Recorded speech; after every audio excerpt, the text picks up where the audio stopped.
کہ یا اللہ مجھے اپنی نظر میں کم کر تاکہ میں آپ کے سامنے بچھا رہوں. یہ بریکٹ میں کہہ رہا ہوں، ان کی دعا یہی ہے کہ مجھے اپنی نظر میں کم کر اور دوسروں کی نظر میں مجھے بڑا کر. اور اللہ تعالیٰ نے پھر اس دعا کو پورا بھی کیا. وَرَفَعْنَا لَكَ ذِكْرَكَ، ان کا ذکر ساری دنیا میں آج تک چل رہا ہے، مگر اپنی نظر میں. تو تھنک اگین کا ایک دوسرا جو میسج تھا وہ یہ تھا کہ انکساری دکھاؤ. انکساری اپنی پرسنالٹی کے حوالے سے بھی، اور انکساری اس بات سے کہ آپ کو علم نہیں ہے کسی چیز کا، آپ علم چاہتے ہیں. تو علم کی تلاش جو ہے وہ حضرت موسیٰ کی دعا کا پہلا فقرہ جو تھا، پہلی کہ رب اشرح لی صدری ویسر لی امری، میرے کام آسان کر. بچوں کتنا ضروری ہے کہ آپ یہ دعا پڑھیں کہ آپ کے اب آئندہ کے زندگی میں آپ کام کرنے نکلیں گے تو آپ کے کام اللہ سبحانہ و تعالیٰ آسان کرے. واحلل عقدۃ من لسانی، آپ کورسز سیکھتے ہیں آج کل، پڑھائے جاتے ہیں آپ کو کہ آپ کی کمیونیکیشن سکلز بہتر ہوں، اور کمیونیکیشن سکلز ہی میرا اور آپ کا تعلق ہے.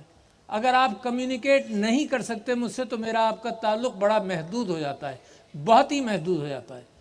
تو لہٰذا دنیا میں سکھایا جاتا ہے کہ اپنی بات کس طرح سے کہو، کس طرح سے لوگوں تک پہنچاؤ، الفاظ کا چناؤ کی احتیاط رکھو کہ غلط فہمی نہ ہو. جو مجھے مستقل، میں ٹی وی پر انٹرویو دیتا ہوں، کہتا کچھ ہوں، سمجھا کچھ جاتا ہے، خبریں کچھ اور لگتی ہیں. تو میرے ساتھ تو مسلسل یہ واقعہ ہے. یہ میں دعا اسی لیے پڑھتا رہتا ہوں کہ میری بھی کمیونیکیشن سکلز بہتر ہوں. روزانہ کی انسان کی زبان بڑی محدود ہے، 6-7 ہزار الفاظ ہیں جس کے اندر وہ لاکھوں اپنے جذبات کی عکاسی کرنے کی کوشش کرتا ہے. لہٰذا پرابلمز ان کمیونیکیشن دنیا میں جنگوں کی باعث بنتے ہیں. فوبیاز اور پرابلم، اور فوبیاز یہ کہ یہ کیا سوچ رہا ہوگا، کہہ کچھ رہا ہے، سوچ کچھ اور رہا ہے، کرنے کی نیت کچھ اور ہے. تو واحلل عقدۃ من لسانی، میری زبان اللہ سبحانہ و تعالیٰ کھولے. ویفقہوا قولی، مگر اور ساتھ ساتھ آخری بات کہ جو میں کہوں اس کا اثر بھی ہو. ورنہ کوئی فائدہ نہیں کہ میں آج یہاں آپ کے سامنے تقریر کر کے چلا جاؤں اور اس کا اثر کوئی نہ ہو. تو صرف اس بات کی خوشی ہوگی کہ تقریر کر لی، آپ سے بات پہنچا دی، مگر اگر اثر نہیں ہوا اس بات کا تو میں سمجھتا ہوں میرا یہاں آنا اور یہاں سے چلے جانا بھی بیکار ہے.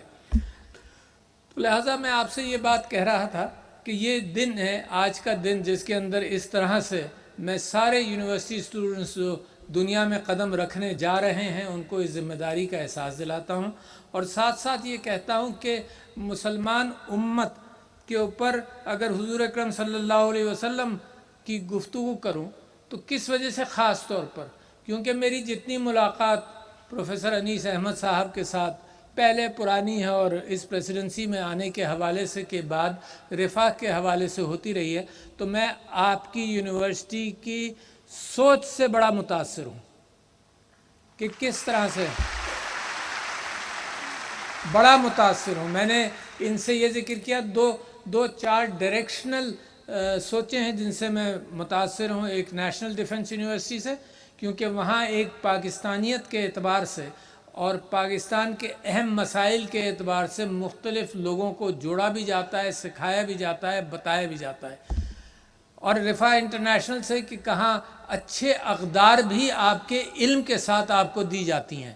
تو لہٰذا اصل میں نے تو ان سے یہ بھی سوال کیا، اور این ڈی یو جاتا ہوں جب بھی یہ سوال کرتا ہوں کہ اس کا ریفلیکشن دوسری یونیورسٹیز کو لینا چاہیے، اور لے بھی رہی ہیں، مگر اس کی رفتار تیز ہونی چاہیے. کیونکہ بچوں مجھے یہ خیال ہے کہ دنیا کی ترقی کے اندر، انسان کی ترقی کے اندر اب وہ زمانہ آ گیا ہے اے آئی کی بنیاد پر اور انٹیلیجنس کی بنیاد پر، اور یہ کہ سارا علم اس وقت کلاؤڈز کے اندر موجود ہے کتابوں سے زیادہ. تو اس کی بنیاد پر میں سمجھتا ہوں کہ دنیا کی پہلے بھی کیفیت تھی مگر اب بڑھ گئی ہے کہ علم کی طاقت اور عقل کی طاقت پر دنیا ایک دوسرے پر اپنا زور، چاہے انٹلیکچوئل اچھائی کا زور ہو یا برائی کا زور ہو، تو اس کی ہی بنیاد پر چلے گا.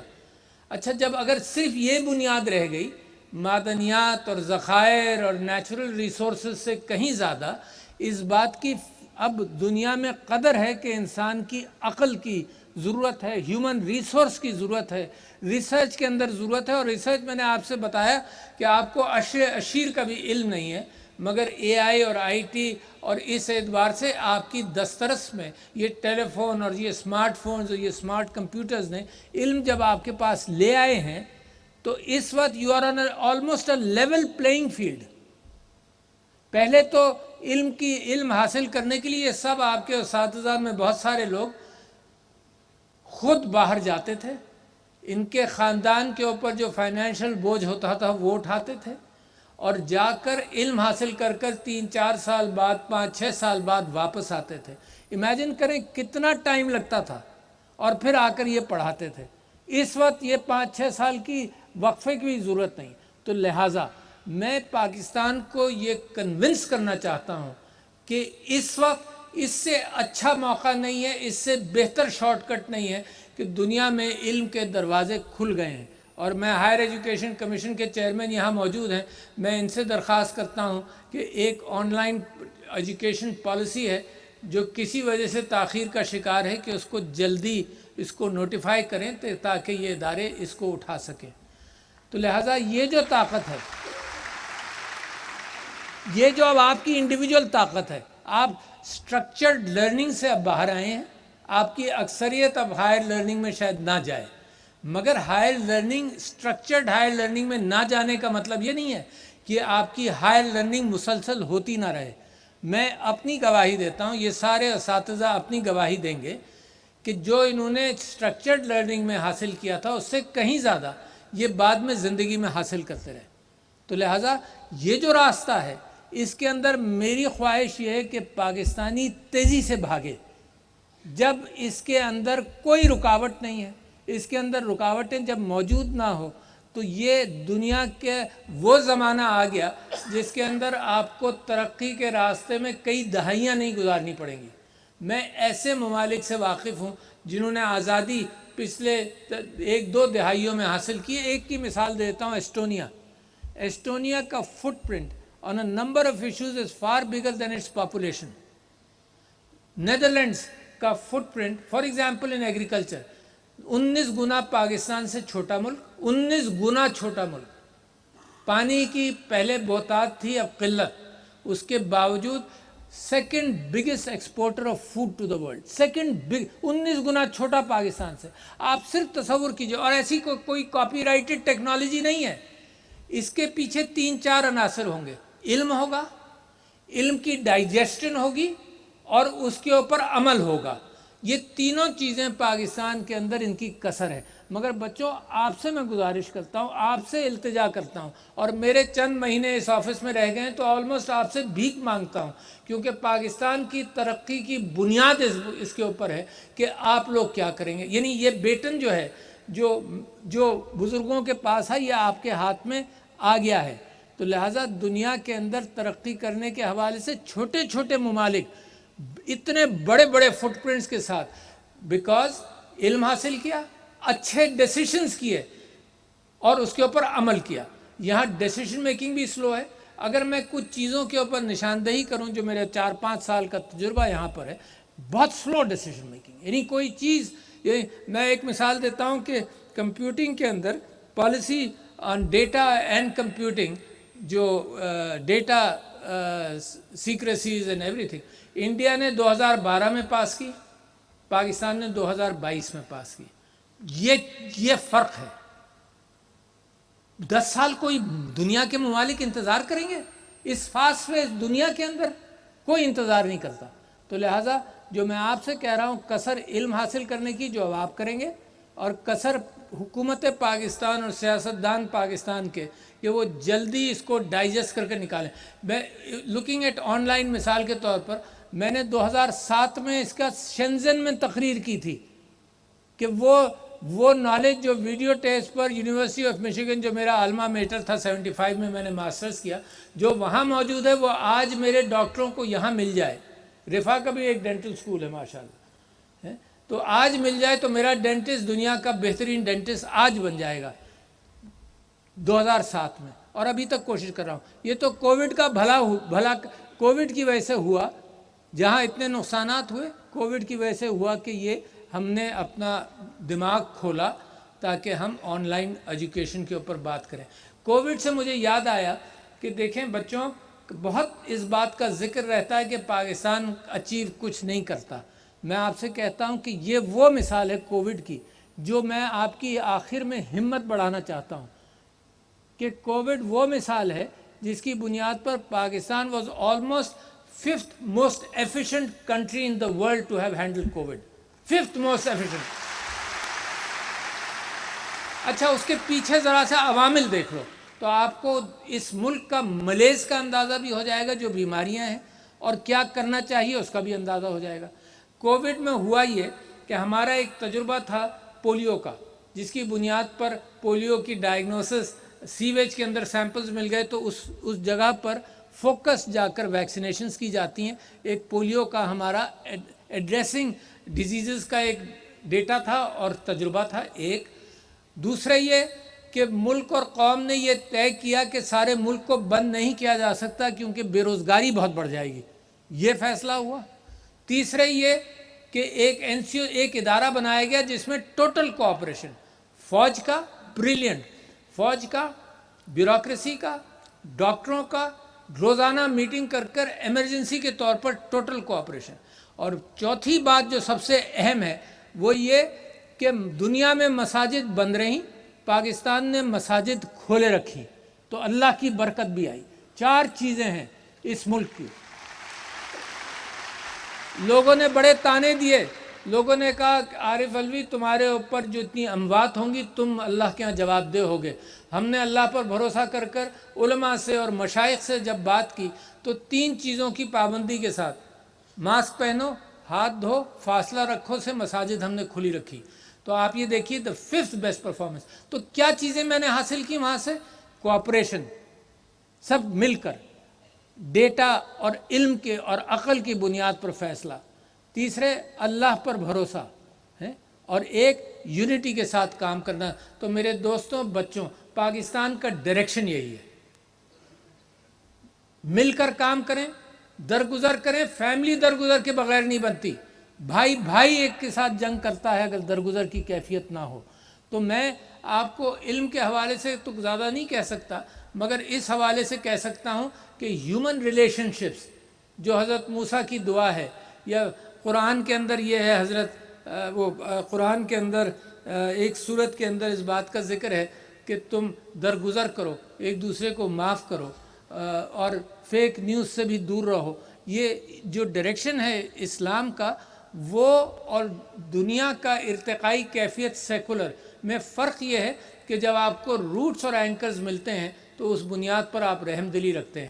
آخر میں یہ بات آپ سے کر دوں کہ جو ظلم ہے دنیا میں خاص طور پر غزہ کے اعتبار سے وہ میں متعجب ہوں کہ انسان کو ایک زمانے میں ہوتا تھا چنگیز خان ہلاکو خان آئے اور جناب لاکھوں کو مار دیا اور یہ کیا اور مہینوں میں خبر کہیں پہنچتی تھی کہ اچھا یہ ہوا. اچھا دریا بالکل سرخ ہو گیا یا دریا بالکل لائبریری جلائی کتابیں بہا دیں تو دریا سیاہی سے کالا ہو گیا. یہ خبریں مہینوں میں جا کر ملتی تھیں. لہٰذا اس بات کا امکان تھا کہ ظلم کا جب احساس ہی نہیں ہو لوگوں کو تو ریاکشن کیسے ہوگا. مگر اب وقت آیا کہ امیجری ہر گھر میں پہنچ رہی ہے. اس کے باوجود انسان سخت دل ہے. اس کے باوجود تو دس از شاکنگ فار می. یعنی جب امیجری نہیں تھی تو اس کا امکان تھا کہ یہودیوں کا پروگرام ہوا 60 لاکھ یہودیوں کو یورپ کے اندر قتل کیا گیا. مگر کوئی امیجری نہیں تھی. ممکن ہے یہ چلتا رہے. جو تعصب تھا تو سینکڑوں سال پرانا تھا. یورپ کے اندر بڑا تعصب تھا. جو پروٹیسٹنٹ چرچ کے مارٹن لوتھر نے اپنی کتابیں لکھی اس میں 22 ٹریٹائزز یہودیوں کے خلاف لکھی. مسلمان تو ہر جگہ ویلکم کرتے تھے. انطولیہ ہو اندلس ہو بصرہ جو ترکی کا شہر ہے وہ ایک زمانے میں یہودیوں کا سب سے بڑا دنیا میں شہر ہوتا تھا کیونکہ سب وہاں پناہ لیتے تھے. تو مسلمانوں نے تو ہمیشہ ہمدردی دکھائی. باہر صورت جو بات میں آپ سے کہنا چاہتا ہوں کہ یہ جو انسان تو ٹوٹل آج کل کی سیکولر ڈیموکریسیز ہیں. میں تھیوکریٹک ڈیموکریسیز کی طرف نہیں جا رہا ہوں. میں کہہ رہا ہوں جب اینکر نکال دیں تو یورپ کے اندر جو کرسچینٹی کی جنگ بھی رہی ریفارمیش پروٹیسٹنٹ چرچ کے ساتھ بھی جنگ رہی. چرچ وہاں ٹیکس لیتا تھا. چرچ وہاں پوری اسٹیٹ تھی اس کے ساتھ جنگ رہی، تو یورپ نے پھر سوچا یہ کہ بھائی چرچ کو الگ کر دو، اسٹیٹ کو الگ کر دو۔ لہٰذا جو بائبل کی اچھی باتیں بھی تھیں کہ حضرت عیسیٰ کا ساری زندگی چھوٹوں کی خدمت، کمزوروں کی خدمت کرنا، لوگوں کو فیڈ کرنے کے اوپر، اور یہ کہ اگر درگزر کی یہ کیفیت کہ اگر کوئی ایک طرف تھپڑ مارو تو دوسرا اس سے لڑو مت، آفر دی ادر چیک، یہ ساری چیزیں ان جمہوریتوں سے نکل گئیں، اور انسانی سوچ، انسان کے ویسٹڈ انٹرسٹ کی بنیاد پر دنیا آج چل رہی ہے۔ اس کے برخلاف مسلمانوں کا تو قرآن کے اندر سے کہ ایک جان انسانی جان گئی تو انسانیت قتل ہوئی، اور ایک جان بچا لی تو انسانیت بچا لی۔ اس کے اندر عیسائی، یہودی، مسلمان کا ذکر نہیں ہے، یہ میرے اللہ کا قول ہے انسانیت کے حوالے سے، اور اس کی بنیاد پر میری پاکستان کی جمہوریت قائم ہے، ہمدردی کی بنیاد پر۔ تو دیکھو اس وقت انسان کو ضرورت ہے کہ اللہ کا پیغام، قرآن کا پیغام، میرے نبی کا پیغام دنیا کو ضرورت ہے، ڈسٹریبیوشن آف ویلتھ کے اعتبار سے ضرورت ہے، ایکسپلائٹیشن آف دا پور کے اعتبار سے ضرورت ہے، ڈسٹرکشن آف ہیومن لائف کے اعتبار سے ضرورت ہے۔ یہ جو سخت دلی آئی ہے کہ بچے مر رہے ہیں اور لوگوں کا دل نرم نہیں ہو رہا، اس حوالے سے ضرورت ہے۔ غریب دنیا کے مسلمان ہو، غریب انسان جو بھاگ بھاگ کر ظلم والے دنیا سے ترقی یافتہ دنیا میں جاتے ہیں، یہ ان کی ضرورت ہے۔ تو میرے بچوں، بھائیوں، یہ آپ کے لیے یہ راستہ ہے جس کو میں بتانا چاہتا ہوں۔ آپ کو معلوم ہے میں یہاں صرف آپ کی یادداشت کے اعتبار سے اور پرائرٹیز کے اعتبار سے آپ کے سامنے یہ بات رکھنا چاہتا تھا کہ جس کے اندر آپ کو یہ خیال ہو کہ ایک دہائی نہیں لگے گی اگر آپ نے انٹلیکچوئل چینج قرآن اور سنت اور انسانیت کے اعتبار سے اور علم کے اعتبار سے اگر آپ نے لے لیا تو ایک دہائی نہیں لگے گی کہ پاکستان دنیا کی رہنمائی کر سکے گا، اور یہ امانت میں آج آپ کے حوالے کر کے جا رہا ہوں۔ بہت شکریہ، السلام علیکم۔